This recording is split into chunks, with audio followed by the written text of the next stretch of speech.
Oke, Bismillahirrahmanirrahim. Assalamualaikum warahmatullahi wabarakatuh. Selamat pagi, siang, maupun sore untuk teman-teman mahasiswa semuanya.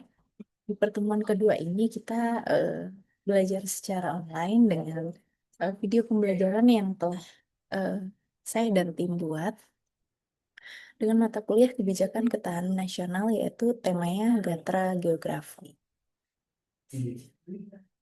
Latar belakangnya dulu, nah, seperti yang udah teman-teman tahu di minggu lalu juga bahwa kebijakan ketahanan nasional merupakan arah strategi dan langkah pemerintah dalam membangun serta menjaga kondisi ketangguhan dan keutuhan bangsa dalam menghadapi ancaman, tantangan, hambatan, dan gangguan yang ada terjadi di Indonesia maupun dampak itu dari luar maupun dari dalam negeri sendiri. Nah, jadi negara itu tidak hanya kuat secara militer, tapi juga tangguh secara menyeluruh dari berbagai sektor atau bidang. Yang pertama yaitu dari politik, ekonomi, sosial, budaya, ideologi, lingkungan, dan maupun demografinya. Nah, di sini ketahanan nasional, seperti yang udah minggu lalu dibahas, ketahanan nasional itu dibagi menjadi dua, yaitu ada Trigatra, aspek alamiah, dan juga Pacagatra, yaitu aspek sosial. Nah, kedua gatra ini, Trigatra dan Pacagatra ini saling berhubungan dan saling membutuhkan. Nah, yang pertama kita bahas yaitu gatra geografi. Pendekatan pembangunan nasional ataupun holistik integratif. Nah, ketahanan nasional ini bisa dilihat bahwa pembangunan itu berproses secara holistik dan integratif. Nah, holistik itu merupakan menyeluruh, integratif yaitu terpadu. Nah, holistik itu merupakan pembangunan yang tidak hanya mengejar pertumbuhan ekonominya saja, tetapi juga memperhatikan aspek sosial, budaya, politik, lingkungan, dan juga keamanan. Jadi secara menyeluruh semua bidang harus dilihat. Nah, kalau yang integratif yaitu perencanaan dan pelaksanaan pembangunan dilakukan secara terkoordinasi antar sektor, antar level pemerintah pusat maupun juga daerah. Juga melibatkan aktor dari non-negara. Nah, non-negara ini maksudnya itu masyarakat, swasta maupun komunitas yang ada di Indonesia. Nah, pendekatan ini juga mencegah untuk terjadinya adanya pembangunan timpang, pembangunan yang crash antar kebijakan sektoral yang berjalan sendiri-sendiri itu nggak boleh, dan orientasi jangka pendek yang mengabaikan dampak jangka panjang terhadap ketahanan bangsa. Jadi di saat pemerintah membuat kebijakan itu harus dipikirkan secara matang dan untuk jangka panjang, kecuali memang program untuk 1 tahunan maupun 5 tahunan. Nah, ini data geografi merupakan unsur dalam suatu konsep ketahanan nasional yang berhubungan berkaitan dengan yang pertama kondisi, letak, bentuk, dan karakteristik wilayah pada suatu negara dan juga pengaruhnya terhadap kehidupan berbangsa dan bernegara. Di Indonesia, data geografi itu punya posisi yang cukup penting, yang strategis. Kenapa? Karena Indonesia itu merupakan kepulauan terbesar di dunia dengan letak geografis yang sangat strategis. Nah, ada di dua benua, benua Asia dan Australia, dan juga dua samudra, yaitu Samudra Hindia maupun Pasifik, sehingga bisa menjadi lintas perekonomian negara. Gatra geografi juga tidak dipahami sebagai kondisi fisik, tetapi juga faktor strategis yang dapat mempengaruhi aspek politik, ekonomi, sosial, budaya, pertahanan, dan juga keamanan negara. Nah, tapi gatra geografi itu juga punya kerentanan. Rentan yang pertama yaitu rawan pelanggaran wilayah. Biasanya itu terjadi di perbatasan negara. Penyelundupan biasanya terjadinya di pelabuhan-pelabuhan ekspor dan impor. Dan juga ada konflik kepentingan negara besar. Biasanya negara-negara besar di sekitar Indonesia itu terlalu ikut campur ya dengan urusan negara Indonesia, sehingga ada konflik nih, ada crash antar kepentingan negara. Nah, di sini yaitu ruang lingkup gatra geografi. Nah, ruang lingkup yang pertama yaitu ada di letak geografisnya. Nah, Indonesia ini berada di jalur perdagangan internasional. Yang sudah tadi saya bilang bahwa Indonesia itu tempatnya sangat strategis sehingga rawan akan penyelundupan dan lain sebagainya.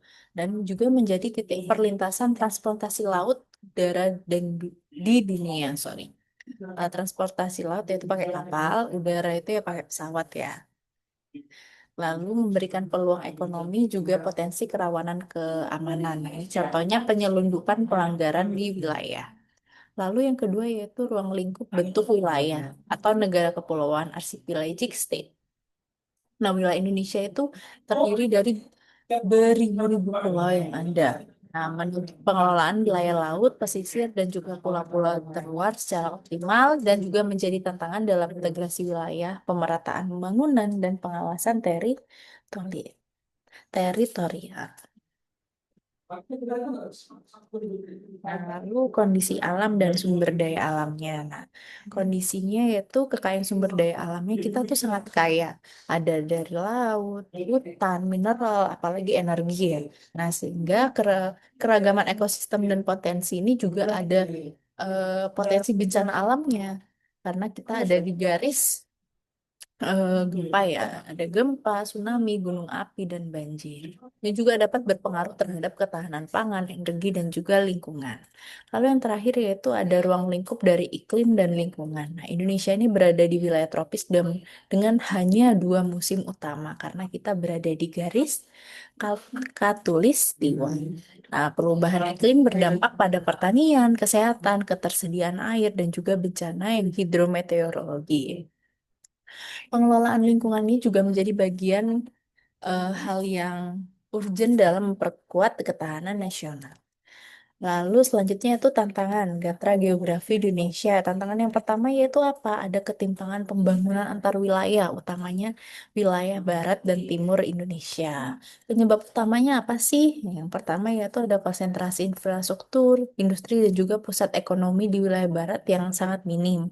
Lalu akses transportasi dan konektivitasnya juga belum merata ya. Bisa kita lihat sendiri perbedaan yang sangat drastis terjadi di Indonesia bagian timur dan Indonesia bagian barat.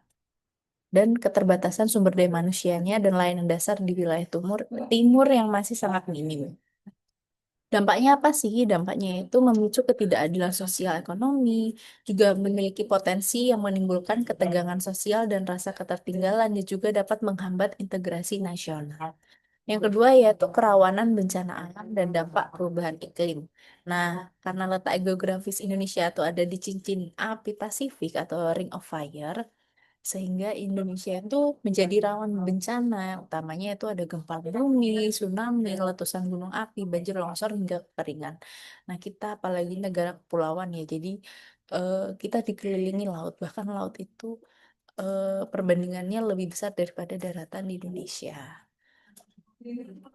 Yang ketiga yaitu pengelolaan wilayah perbatasan dan pulau terluar. Nah, lemahnya tata kelola di kawasan ini juga memiliki potensi yang dapat memicu pelanggaran wilayah, ada sengketa batas, serta dapat memperlemah kontrol negara terhadap sumber daya. Nah, kondisi keterisolasian ini dapat mendorong masyarakat perbatasan, khususnya ya teman-teman, perbatasan yang ada di Indonesia itu lebih terhubung dengan negara tetangga. Contohnya mana? Contohnya yaitu Malaysia. Malaysia dengan Indonesia bagian Kalimantan. Nah, coba kalian cari di sana itu pasti anak-anak sekolah, anak WNI yang sekolah itu pasti lebih memilih sekolah di Malaysia daripada di Indonesia. Kenapa?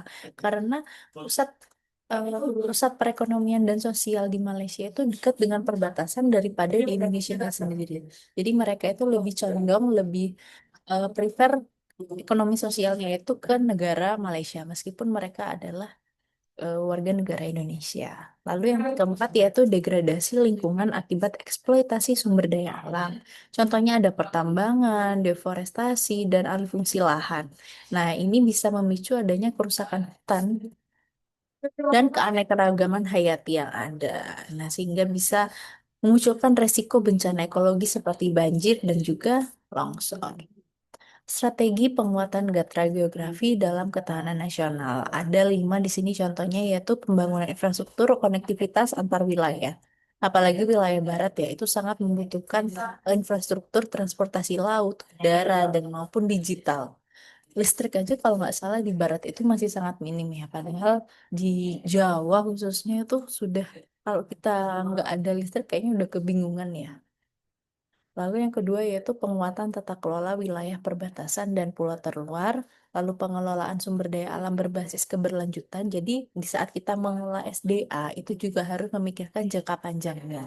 Nggak cuma kita menebang hutan karena ingin membuat mebel dan lain sebagainya, tapi di saat kita menebang hutan kita juga harus mereboisasinya. Lalu juga penguatan mitigasi bencana dan adaptasi perubahan iklim serta pengembangan poros maritim dan ekonomi kelautan. Nah, strategi ini berguna menjadikan kondisi geografis di Indonesia sebagai modal pembangunan dan memperkuat kedaulatan, integrasi wilayah, dan juga ketangguhan nasional dalam menghadapi dinamika global. Nah, sini sudah saya terangkan beberapa tentang gatra geografi.